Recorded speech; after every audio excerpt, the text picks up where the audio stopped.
A alta dos preços dos alimentos forçou os brasileiros a mudarem os hábitos de consumo para manter uma alimentação completa.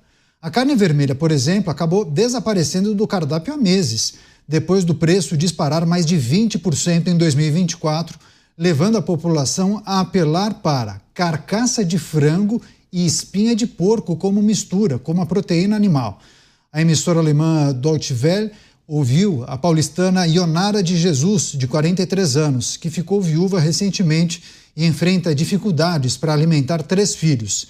Segundo ela, produtos básicos como café e ovos se tornaram artigos de luxo. Bolachas, iogurtes e até frutas também desapareceram da lista de compras, dando lugar ao arroz, feijão, fradinho e suã de porco, que é a carcaça, e também a carcaça de frango ou então salsicha. A alta também atingiu bairros da classe média de São Paulo, com moradores afirmando que a alimentação agora se baseia em cortes baratos de frango e porco. Começar essa rodada com o Luiz Felipe Dávila, os brasileiros tendo de usar a criatividade, né, Dávila, para comprar os itens e conseguirem preparar as refeições básicas, né, o almoço, o jantar.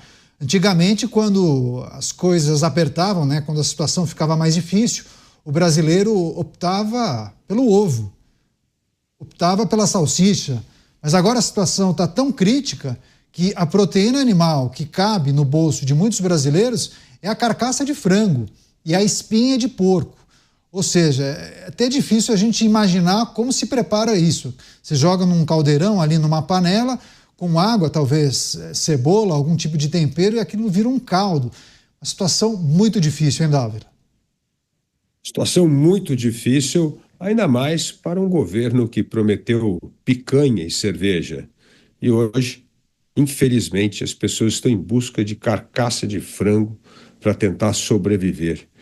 Isso mostra a irresponsabilidade do governo, uma irresponsabilidade do gasto público que impactou a formação da inflação. O que é a inflação? É o governo ligando a maquininha de dinheiro e soltando um monte de dinheiro no mercado, e isso afeta o preço de todos. E isso mostra exatamente o que você disse, Canhato. Cada vez que alguém vai ao supermercado, vê o seu dinheiro comprando cada vez menos. Isto é inflação, isto é carestia.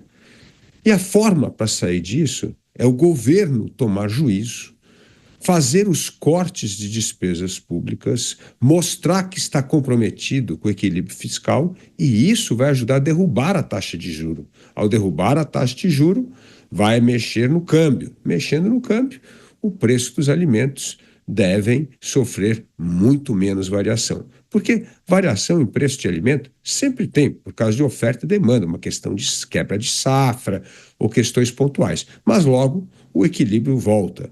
O problema da inflação é que esse preço sobe e aí não volta a cair. Pelo contrário, ele sobe de maneira constante, porque o dinheiro cada vez tem menos poder de compra.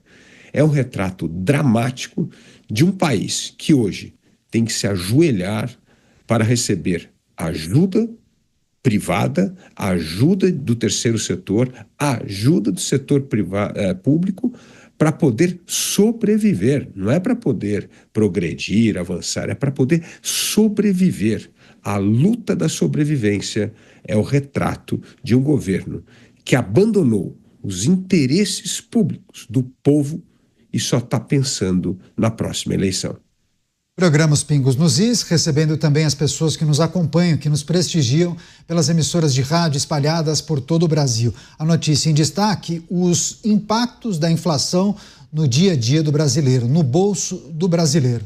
Chamar o Cristiano Beraldo para analisar uma situação muito difícil, né, Beraldo? Com a comida cada vez mais cara, os pobres são aqueles que mais sofrem, né? E o que nós pudemos acompanhar nesse texto que foi destacado pela nossa produção, para preparar as refeições importantes do dia, principalmente almoço e jantar, os brasileiros estão comprando outros itens, né? Aqueles itens que cabem no orçamento, que cabem no bolso. Se antes era uma peça de carne, filé de frango, muitas vezes a pessoa falava, bom, hoje não vai dar para comprar frango, então eu vou comprar ovo, vou preparar um omelete. Hoje em dia nem um omelete está dando para preparar. Tem muita gente comprando carcaça de frango e espinha de porco, ou seja, fazer uma espécie de um ensopado com ossos. Caniato, a capacidade do brasileiro de ser feito de trouxa e não reagir precisa ser estudada por cientistas. É impressionante a situação a que o povo brasileiro é submetido graças à incompetência, irresponsabilidade e falta de foco dos governantes. Caniato, todos nós nos lembramos do circo, do carnaval que foi feito pelo governo brasileiro quando da deportação de brasileiros que entraram ilegalmente nos Estados Unidos. Pessoas que fugiram do Brasil, se submeteram a uma situação de altíssimo risco para tentar a vida num país melhor.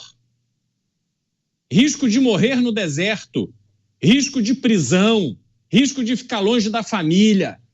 Tudo isso valeu a pena para essas pessoas saírem do seu país, da sua pátria e viver nos Estados Unidos, aonde não tem FGTS, não tem 13º, não tem 30 dias de férias, tem escala 6x1, tem escala 7x0 e todos trabalham felizes, porque a recompensa do esforço é medida numa vida decente e segura. Foram pegos pela polícia, deportados. O que fez o governo brasileiro, Caniato? Um circo, um carnaval. Apontaram o dedo para o governo Trump para dizer que eles eram irresponsáveis, desumanos. Receberam essas pessoas deportadas para mostrar que estavam sendo acolhidas na pátria-mãe. E agora eu fico pensando, Caniato, o que passa na cabeça dessas pessoas que se submeteram, inclusive, a fazer discursinho no aeroporto? Ai, fomos muito maltratados. Ai, o governo brasileiro está aqui nos dando acolhimento. Puxa, que bom voltar para casa. Voltar para casa para comer sopa de osso? É isso que acontece, Caniato.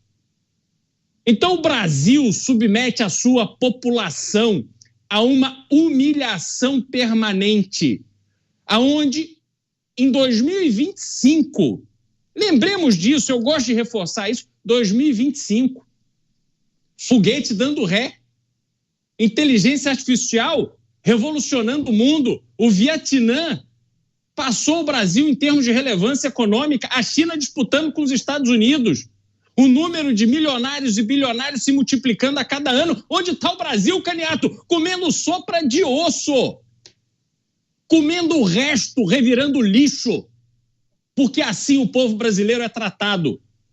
Essa é a consequência da irresponsabilidade de homens e mulheres públicos que veem no exercício de suas funções um instrumento político eleitoral e não um compromisso com a população que os elege.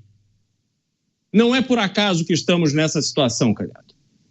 Alta de preços que corrói o poder de compra do brasileiro, e ontem nós trouxemos a informação, né?